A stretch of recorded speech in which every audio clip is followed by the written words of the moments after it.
Hello everyone, and I wish you happy Republic Day 26th January. And ఈ republic day 26 celebrate చేస్తాం and August 15th independence day celebrate చేస్తాం. అసలు ఈ రెండింటికి difference ఏంటి అని చెప్పి చాలామందికి డౌట్ ఉంటుంది.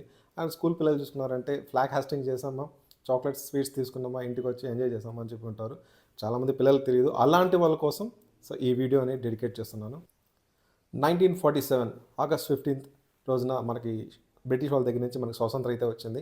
సో స్వాతంత్రం వచ్చిన తర్వాత మనకంటూ ఒక కాన్స్టిట్యూషన్ అయితే లేదనమాట. ఆ టైంలో ఉండదు లేదు.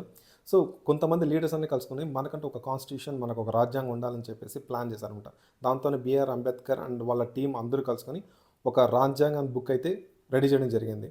వరల్డ్లో ఉన్న బెస్ట్ కాన్స్టిట్యూషన్ బుక్స్ అన్ని రెఫర్ తీసుకొని 2 years రెడీ చేశారు. 2 years పట్టింది దాన్ని రెడీ చేయడానికి కూడా.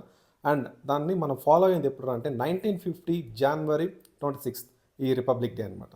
సో 26th రోజు నుంచి మనకంటూ ఒక ప్రత్యేకమైన రాజ్యాంగం ఉండడం, ఆ రాజ్యాంగం మనం ఫాలో అవ్వడం, ఇవన్నీ స్టార్ట్ చేయడం జరిగింది ఆ రోజు నుంచే. సో ఇదే డిఫరెన్స్ అనమాట August 15th and January 26th. So ఇదే విషయాన్ని మీ ఫ్రెండ్స్కి, కొలీగ్స్కి షేర్ చేయండి అండ్ ఒక రెస్పాన్సిబుల్ సిటిజన్గా ఉండండి. జై హింద్.